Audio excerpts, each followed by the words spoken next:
నమస్కారం ఘంటారావానికి స్వాగతం. ముందుగా ప్రధానాంశాలు. రైతులకు మోదీ ప్రభుత్వం 3 ఏళ్ల పాలన కానుక.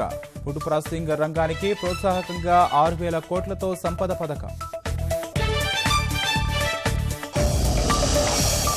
అసోంలో అతిపెద్ద వంతెన జాతికి అంకితం చేసిన మోదీ 2004లోని అధికారంలోకి వస్తే ఎప్పుడూ పూర్తయ్యేదని వెల్లడి. పశువులు కబేళాలకు తరలకుండా కఠిన చర్యలు. సంతల్లో విక్రయాలపై కేంద్ర పర్యావరణ శాఖ ఆంక్షలు.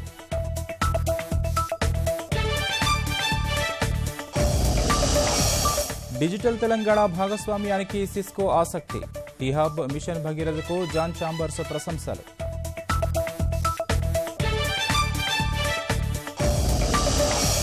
బీసీ రిజర్వేషన్ల పెంపుపై కసరత్తు ప్రారంభించిన కమిషన్. వివిధ శాఖల నుంచి పూర్తి వివరాలు, గణాంకాలు సేకరిస్తున్న సభ్యులు.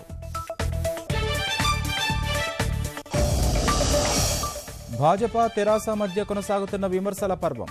నాగం తీప్ వృద్ధి చల్లేదిగా ఉందన్న మంత్రి హరీష్.